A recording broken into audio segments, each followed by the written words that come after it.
Hey guys, this is Ian Fairley, and welcome back to another episode of my Dinosaur series. Last time on my Dinosaur series, we talked about how a group of giant theropod dinosaurs called the Oviraptoridae were the top apex predators of the early to late Cretaceous period. For example, they can often hunt in groups of 3 or more to take down sauropods, and sometimes hunt alone when attacking easier prey their size.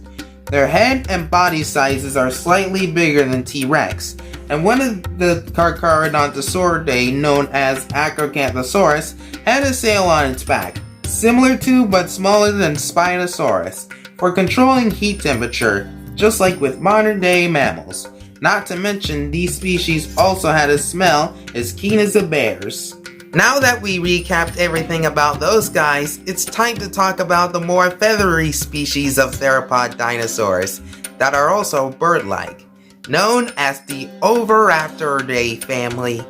The Oviraptoridae family were bird-like dinosaurs that had an omnivorous diet and were characterized with toothless beaks like those of modern-day parrots.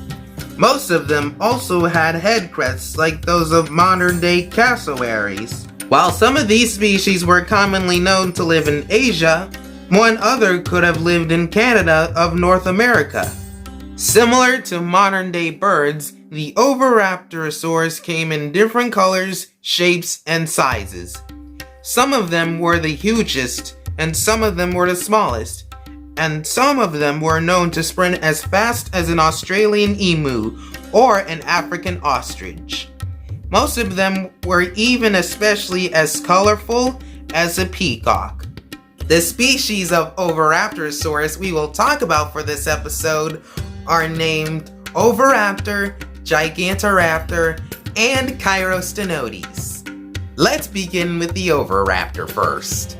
The name of this dinosaur, Oviraptor, originally meant egg thief because paleontologists who discovered this dinosaur in Asian Mongolia, year 1922, may have assumed it has stolen eggs from another dinosaur called Protoceratops. However, that theory was soon proven to be false because, like all dinosaurs and modern reptiles and birds, Oviraptor laid their own eggs and took care of their hatchlings. Of course, amphibians and aquatic fish lay their own eggs too. The diet of this dinosaur was a mystery, even though it was an omnivorous theropod. Oviraptor lived in sandy, deserted parts of the Mongolian landscape 80 million years ago. This meant that Oviraptor guarded its nets full of eggs for its life, similar to how modern ostriches guard their eggs. Another similarity between the ostrich and the Oviraptor is that they both would sit on their eggs until they hatch within 42 or more days. Female Oviraptors may have used their beaks to incubate eggs in order to keep them warm before they hatch. If these eggs aren't incubated, they may not be able to hatch at all. Egg responsibility is not only common with ostriches, but with other birds including chickens. In fact, all dinosaurs need to incubate their eggs before they are ready to hatch. Doesn't that sound fascinating? Anyway though, back to the point. Since Oviraptor lived in sandy areas of the Cretaceous period, the sand dunes may have buried the dinosaur along with its own eggs alive.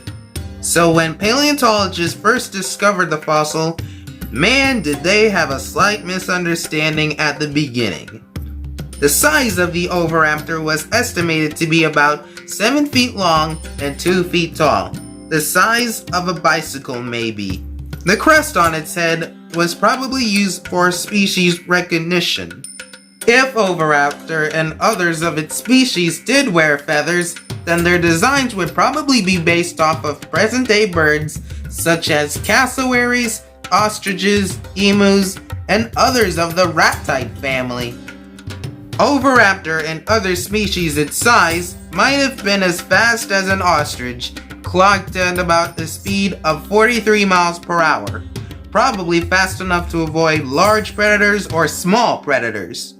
Okie dokie, now that everything about Oviraptor has been covered, it's time to talk about its North American cousin, the Chirostenodes. The name of the dinosaur Chirostenodes means narrow hand after its unusual hands that were more like birds than reptilian dinosaurs. This dinosaur was discovered from 1924 to 1936 in Alberta, Canada of North America, and lived during the Cretaceous period 75 to 70 million years ago. Only partial remains of the fossil were found before a specimen that was gathering dust for 60 years was rediscovered in 1988 and finally identified. The size of the Chirostenodes skeleton was about 7 feet long and 28 inches tall, a bit bigger than an average dog or goose. It is unknown what Chirostenodes looked like since we weren't with the dinosaurs when they were alive. Some paleontologists depicted that Chirostenodes looked like strange cassowaries, a design that was mostly portrayed in BBC's Prehistoric Planet Walking with Dinosaurs documentary from year 2014. Others presumed Chirostenodes may have resembled modern-day turkeys with gobbles on their necks. If they did, at least the dinosaur was still bird-like. Similar to Oviraptor, Chirostenodes had a crest on its head for species recognition. This dinosaur was described to be a lightly built bird-like theropod with 3 slender clawed fingers on each hand, with the middle one being bigger than the others. Chirostenodes might have been a sprinter clocked to run at a speed of 37 miles per hour, about as fast as a 4-legged quadrupedal mammal, the hyena. Unlike the Oviraptor, Chirostenodes probably was an egg stealer, and they most likely ate insects too. Now that I have explained everything about Chirostenodes, it's time to talk about the biggest species of the Oviraptorosaur family, the Gigantoraptor. The name of the dinosaur, Gigantoraptor, means giant thief because it stood up at a massive size of about 30 feet long and weighed in about 2,000 pounds, the weight of an American bison, and as big as a palm tree you see today. Gigantoraptor was discovered in Mongolia of the Asian continent year 2005. Anyway, it was specified that this dinosaur may have existed during the time Oviraptor was around, in the late Cretaceous period 80 million years ago. Just like with the Oviraptor, Gigantoraptor also guarded its own eggs with its life, and probably got buried alive doing it. But more than that, Gigantoraptor may have had feathers and used them to attract females in order to raise a family.